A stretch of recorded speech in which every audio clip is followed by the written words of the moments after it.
Hello guys, bienvenue sur ma chaîne pour une autre vidéo. Pour ceux qui ne me connaissent pas, mon nom est Stella Azuni. Je fais des vidéos de développement de soi. Mon public cible, comme j'aime bien le dire, ce sont les femmes. Mais si il y a des hommes qui me suivent, qui me regardent, vraiment vous êtes les bienvenus. Mais aujourd'hui, j'ai décidé de vraiment commencer sur un sujet qui me tient vraiment à cœur. Et c'est un peu un petit bout de mon témoignage. C'est vraiment quelque chose d'important pour moi parce que j'ai réalisé à quel point Dieu a fait vraiment des choses extraordinaires dans ma vie. J'ai pas vraiment de gros témoignages comme quoi j'ai eu un accident de voiture et je sais pas, Dieu est venu me sauver. J'ai vu l'ange Gabriel descendre du ciel, venir, l'ange Raphaël, bref, peu importe les anges, descendre et venir me sauver. Mais c'est vraiment comme lorsque j'ai fait un certain, une certaine introspection sur ma personne, sur les choses que j'ai vécues depuis mon enfance jusqu'à maintenant, je réalise vraiment que mon témoignage, c'est le fait que je sois là, en fait. C'est le fait que ma vie en soit là. Mon témoignage n'a pas nécessairement besoin d'être grand, flagrant, oh mon Dieu, une situation énorme et Dieu est venu me délivrer. Ça peut être ça, comme ça peut être aussi le fait que tu sois encore en vie jusqu'à aujourd'hui malgré tout ce que tu as traversé. Ton témoignage peut être juste le fait que tu sois encore en bonne santé alors que c'est pas quelque chose d'acquis. Du jour au lendemain, tu peux retrouver avec une maladie incurable ou une maladie quand même assez grave.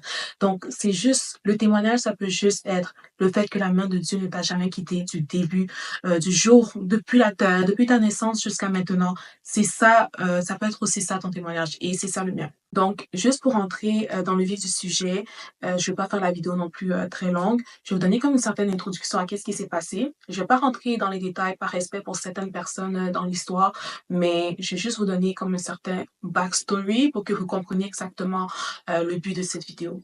Le but de cette vidéo, c'est vraiment de pouvoir exhorter les personnes qui m'écoutent à se dire que la mauvaise situation que je vis actuellement n'est pas la dernière destination de ma vie.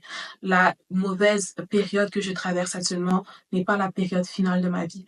Et cette période-là, tu dois la traverser parce que c'est la porte d'entrée à la prochaine étape de ta vie qui est une étape où tu seras élevé, où tu vas atteindre d'autres sommets et tu ne peux pas abandonner maintenant.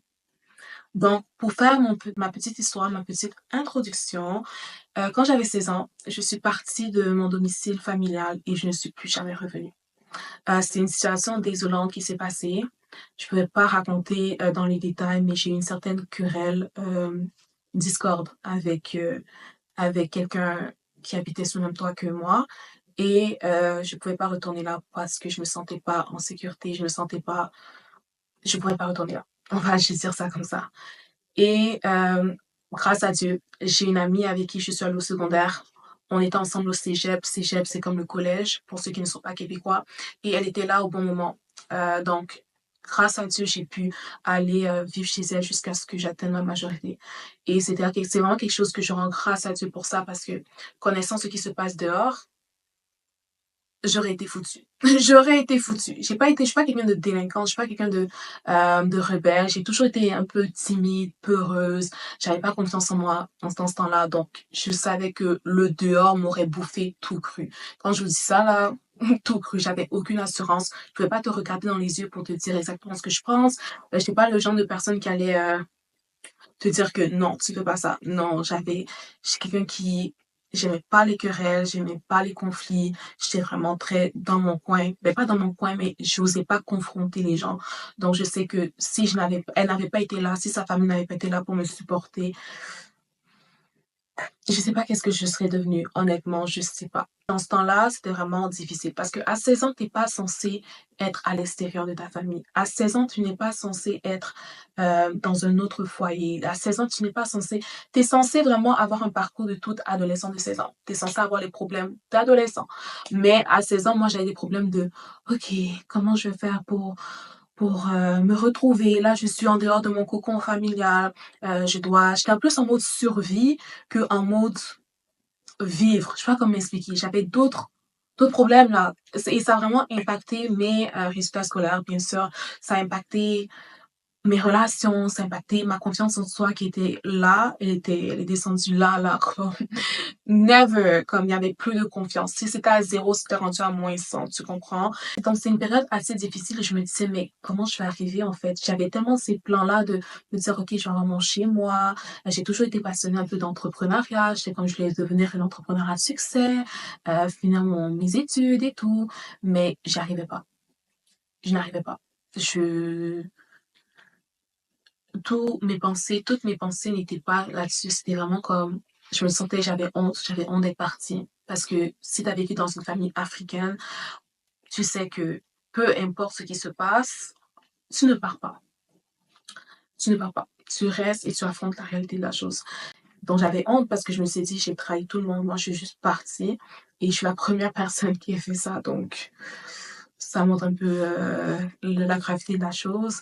Il fallait que j'affronte aussi tout ce qui était crise un peu d'adolescence, mais pas crise d'adolescence, mais questionnement d'adolescence, je veux dire, comme donc qui suis-je, mon identité, qu'est-ce que j'aime, c'est quoi la carrière que je dois envisager. Là, je t'ai rendu au collège, donc oui, il fallait que tu commences à connaître ta carrière, il fallait que tu décides qu'est-ce que tu aimerais faire pour ton futur. Tout ça pour dire que ce que j'ai vraiment compris avec le temps, c'est que lorsque tu veux atteindre une autre étape de ta vie, il y a une chose importante, une arme importante que vraiment Dieu nous a permis d'avoir, c'est notre langue. Ce sont les mots qu'on dit sur notre vie.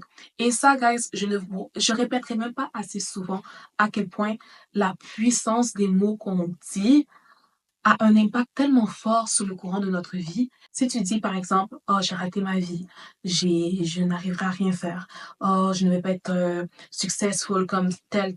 Regarde à quel point ta vie va s'accorder aux mots que tu as dit. Lorsque tu déclares des choses dans ta vie, ça a un impact tellement puissant, c'est fou.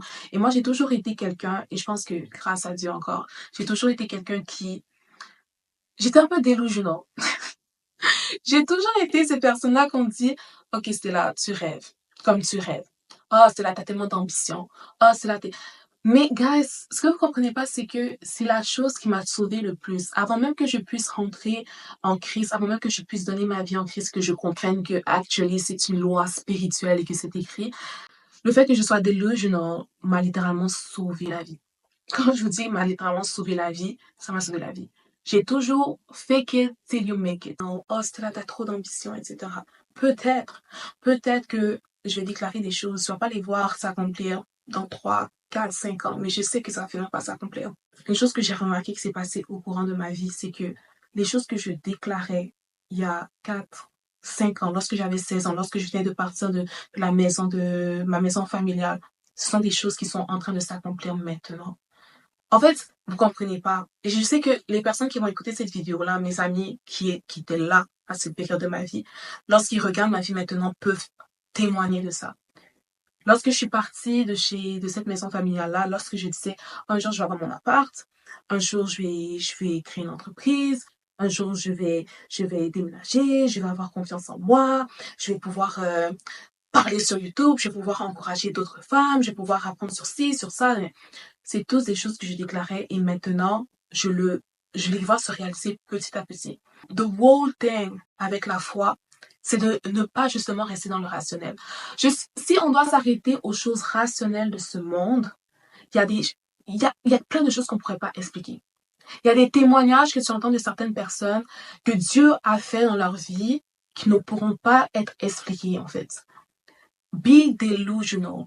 Qu'est-ce que Dieu a placé en toi comme vision? Proclame-la, déclare-la dans ta vie et on s'en fout de qu'est-ce que les gens vont dire. Oh, tu rêves trop. Toi, tu penses que la vie, c'est comme ça, c'est pas facile. Tu sers un Dieu dont les capacités vont au-delà des capacités humaines. What do you think?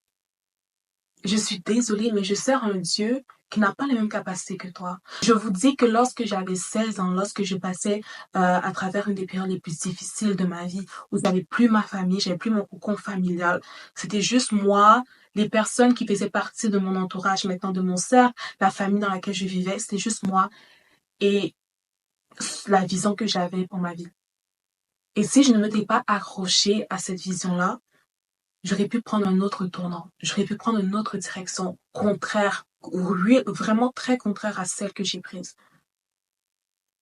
Lorsque tu veux abandonner, lorsque tu veux arrêter, c'est de se dire que Non, c'est pas parce que je ne suis pas capable actuellement de voir à travers la situation que le Dieu que je sers, le Dieu qui m'a mis sur cette terre, le Dieu qui a déclaré que j'aurai un avenir de prospérité et de paix, ne pourra pas changer le tournant de cette vie. Dieu n'a pas les mêmes capacités que nous. Dieu peut aller au-delà de ce qu'on voit. Dieu peut aller au-delà de ce qu'on fait. Ce que j'ai compris, c'est que les gens vont parler. Peu importe ce que tu vas leur dire, ils vont parler. Oh, mais c'est impossible. Tu penses pas que tu rêves trop? Je rêve pas trop. Je sers juste un Dieu qui a des capacités qui dépassent les miennes et les tiennes. Et c'est ça que je crois. Je crois en sa vision. Je crois en sa capacité. Je crois en sa gloire. Et je sais que ça va se réaliser. Peu importe ce que je vis, peu importe ce que les gens disent, peu importe si les gens m'attachent à mon passé, peu importe si les gens me disent que je ne suis pas capable. This is none of your business. This is my business and God's business. Sorry, I love to sing. Une autre chose qui me permet vraiment de pouvoir voir se réaliser les visions que Dieu a mis en moi, pouvoir voir se manifester les prières que j'ai autrefois eues, c'est vraiment de les écrire. Je sais pas si il y en a qui ont un journal, qui écrit vraiment ce qu'ils pensent, ce qu'ils voient, ce qu'ils ressentent, ce qu'ils entendent de Dieu, mais faites-le. Faites-le parce que ça va vous permettre de regarder en arrière ce que vous avez écrit et de pouvoir comparer avec votre vie maintenant. Et c'est fou à quel point on se dit que, oh, c'est dans longtemps, mais je suis désolée, mais le temps passe tellement. Le temps passe tellement, that's insane. That's crazy. Donc, vraiment, une des choses qui me permet, c'est que peu importe ce que tu vis actuellement, peu importe des difficultés, des célébrations, des chagrins d'amour, peu importe, tu écris. Tu écris ce que tu vis, tu écris ce que tu ressens, tu écris ce que tu vois qui va se réaliser plus tard. Oh Seigneur, maintenant, je ne suis pas rendue à cette place-là, mais je sais que dans 3, 5 ans, ce que je vois que tu me donnes, ce que je vois que tu me donnes, c'est une autre étape. Je serai à une autre étape de ma vie. J'aurai des gains qui vont surpasser ce que j'ai perdu. J'aurai une maison, j'aurai une entreprise à succès. Seigneur, c'est ce que je vois et c'est ce que tu as mis en moi et je sais que ça va se réaliser. Un autre point aussi, si tu veux arrêter, si tu penses que les difficultés sont trop, que tu ne pourras plus les surmonter, c'est de se dire que c'est quand même une étape essentielle à notre parcours. C'est quand même une étape essentielle à notre développement. Vous pensez que lorsqu'on prend la vie en général, moi je trouve que la vie, c'est une série de challenges, une série de défis. Et chaque défi, comme j'ai dit au début de la vidéo, c'est pour t'apporter à un niveau supérieur. C'est lorsque, par exemple, tu joues à un jeu. Je sais pas si euh, il y a des fans de jeux vidéo ici. En tout cas, moi, quand j'étais plus jeune, je jouais à comme Mario Bros, Mario Kart. Bref, ça c'est pour une autre histoire. Mais à chaque fois que j'augmentais de niveau, mais ça devenait de plus en plus dur. Les défis commençaient à se corser. Là, je sais pas. Plus tu gagnes, tu fais un autre niveau supérieur. Et c'est un peu comme ça que je vois la vie. Tu ne peux pas penser que, OK, Seigneur, j'aimerais ça être une chef d'entreprise à succès et ne pas passer par des difficultés qui vont tester ta patience. That's insane. Oh, Seigneur, j'aimerais ça pouvoir accomplir, acheter ma maison, etc. Est-ce que tu penses que tu vas pas passer par des difficultés qui vont te permettre de trouver des moyens de gérer des finances intelligemment, avoir un budget, etc. Dieu, ce que j'ai remarqué vraiment avec mon expérience, c'est qu'il ne va pas te donner tout sur un plateau d'argent comme ça. Si tu demandes vraiment que, oh Seigneur, j'aimerais ça avoir de la patience, il va te mettre des difficultés et des challenges qui vont tester ta patience. Oh Seigneur, j'aimerais ça apprendre à gérer mes finances. Be prepared. Parce qu'il va te mettre des situations que tu vas être comme, ah, ok, c'est la galère. Laisse-moi gérer mes finances de manière intelligente. Il y a des choses que tu ne peux pas avoir avec la version que tu es maintenant. Imagine si Dieu doit te confier un business et gérer des employés alors que ce n'est pas capable d'être discipliné, alors que ce n'est pas capable d'être constant, alors que tu te bases toujours sur ta motivation pour pouvoir faire des choses. Comment tu veux qu'il te fasse confiance? Imagine si Dieu doit te permettre d'avoir des investissements, mais tu n'es même pas capable de gérer le 100 $ que tu as reçu ou ta petite paye que tu reçois à chaque 2 semaines. Comment tu veux qu'il te fasse confiance pour plus si tu n'es pas fidèle dans les petites choses? Alors ça prend des difficultés pour pouvoir former notre personne, pour pouvoir se peaufiner, pour pouvoir se parfaire dans nos défauts, en fait. Et ces difficultés-là sont là vraiment et sont essentielles à notre développement. Alors, si tu veux arrêter parce que c'est trop difficile, parce que tu penses que tu ne pourras pas passer à travers, passe à travers. Parce que l'autre version de toi-même t'attend après cette difficulté que tu dois surmonter. Donc, guys, ça conclut cette vidéo. C'est vraiment une vidéo courte, vraiment. J'essaie de pas trop faire ça long. J'espère que vous avez aimé. J'espère que ça va parler à certains d'entre vous. Et je vous remercie énormément de m'avoir écouté une autre fois jusqu'à la fin pour ceux qui l'ont fait. Et on se dit à la prochaine pour une autre vidéo. Bye!